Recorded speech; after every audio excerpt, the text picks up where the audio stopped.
Hello, bienvenue sur ma chaîne YouTube, je m'appelle Fantine, ici je parle de Jésus, le chemin, la vérité et la vie. Écoutez, j'espère que vous n'aurez pas trop de désagréments à cause du son et à cause du vent qui souffle. Je voulais parler des livres de 2 Samuel et 1 Samuel. Et en fait, à la base, je voulais parler du fait que David, il a été oint 20 ans avant d'être roi. Et en fait, j'ai repris les livres de Samuel. Et en fait, je voulais parler, on va reprendre les choses dans l'ordre et on va prophétiser un peu à partir de la parole de Dieu, pardonnez-moi. On va parler de Saül, on va prononcer Saül, comme ça va faire une différence avec Saul qui est devenu Paul. Alors Saül, je suis en train de me gratter, mais j'ai des piqûres de moustiques, mais partout, je me suis fait dévorer, bref. En fait, on est dans le chapitre 9 du livre 1 Samuel. Et en fait, on fait la connaissance de Saül. Donc on voit que le peuple a réclamé un roi. Et que Samuel, qui était le prophète, a dit... lui, il était en colère. En gros, il ne comprenait pas pourquoi le peuple voulait un roi. Et Dieu lui a dit... ne sois pas en colère, c'est pas toi qui le rejette, c'est moi.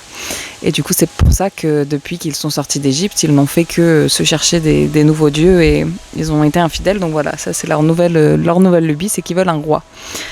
Pour être comme les autres. J'avais déjà fait un short et une vidéo qui sont passés à ce sujet-là il n'y a pas longtemps, donc n'hésitez pas à retourner les chercher si ça vous intéresse et à faire votre propre recherche. En fait, il y a plein de choses qui m'ont frappé aux yeux. En fait, surtout, c'est que nous, Saül, on connaît son histoire du début à la fin parce qu'on a la parole de Dieu. Donc, en gros, on connaît l'histoire du début à la fin et on sait qu'à la fin, Saül, il a fait un peu n'importe quoi et qu'il n'était pas du tout attaché à Dieu. Mais en fait, là, on fait connaissance avec un homme qui a été oint par l'Éternel pour être le roi d'Israël. Et en fait, on voit qu'à l'époque... c'est un peu comme quand Dieu il a été chercher Moïse. En fait, on voit Saül dans le verset 2. On fait connaissance de Saül, on parle de son père et on dit qu'il avait un fils du nom de Saül qui était jeune, beau, plus beau que tous les Israélites et qu'il les dépassait tous d'une tête. Donc déjà, il vient d'une tribu où son père c'était un vaillant guerrier. Donc voilà, on voit que c'est quelqu'un quoi. Et lui aussi... il est amené à aller gérer le troupeau de son père et tout. Donc voilà. Et en fait, quand Samuel rencontre Saül et qu'il lui dit, verset 20, et pour qui est réservé tout ce qu'il y a, et pour qui est réservé tout ce qu'il y a de plus précieux en Israël, n'est-ce pas pour toi et pour toute ta famille? Verset 21. Saül répondit, ne suis-je pas benjaminite, membre de l'une des plus petites tribus d'Israël, et mon clan n'est-il pas le plus insignifiant de tous ceux que compte la tribu des Benjamins? Pourquoi me tiens-tu donc ce discours? On voit que Saül, il n'a pas du tout conscience de qui il est, il n'a pas du tout conscience de la valeur qu'il a. Alors on ne sait pas si à l'époque il est humble parce que c'est son caractère et que c'est le pouvoir qui l'a rendu orgueilleux, mais en tout cas on voit que Saül, il comprend pas en fait pourquoi est-ce l'attention est tout de suite attirée vers lui. Et du coup, ça c'est une petite exhortation. Je ne sais pas qui tu es.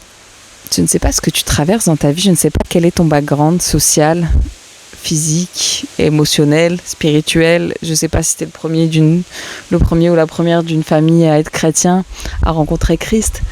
Je ne sais pas si tu viens d'un milieu populaire, mais en tout cas, le Seigneur, il m'envoie pour te dire que s'il t'a choisi, on s'en fiche en fait que tu saches pas bien parler, on s'en fiche que tu bégayes un peu, on s'en fiche que tu connaisses pas les choses de Dieu sur le bout des doigts, on s'en fiche que tu sois pas un top manager depuis 15 ans. Le Seigneur, s'il t'a oint, il va t'équiper. Il va t'équiper et on voit ensuite que une fois que Saül a été oint, l'Esprit de Dieu est descendu sur lui pour cette mission. Donc voilà, c'est à nouveau une façon de te dire que Dieu, il a tout prévu. Donc enlève le frein à main, laisse-le te guider, laisse-le faire. Si tu sens qu'il t'amène quelque part, il va t'y amener par sa propre puissance et pas par ta force. Bref, Et ne regarde pas ta condition actuelle, ne regarde pas d'où tu viens, ne regarde pas derrière toi, regarde en avant. Regarde en avant. Parce que Dieu est avec toi, Dieu est avec toi. Et voilà, ça se fait plus de oindre les gens. Mais maintenant, on sait qu'on a une mission, tout à chacun, on a une mission sur cette terre. Et notre mission, c'est de faire des nations des disciples. Et en gros, que le Seigneur il veuille t'utiliser dans ton lieu de travail pour parler de lui, qu'il veuille t'utiliser en privé pour parler de votre relation à une ou deux personnes, toi tu sais pas. Continue de semer, continue de faire ce que le Seigneur te demande jour après jour et fais-lui confiance pour la grande, enfin lui il a la grande image, il a la grande photo, nous on a ça. Parce que la parole de Dieu est une lampe à nos pieds, une lumière sur notre sentier, donc c'est-à-dire que nous on n'avance pas après pas, mais lui il connaît le chemin. Avant d'être formé dans le ventre de ta mère, il savait déjà qui tu étais et ce que tu allais faire pour lui.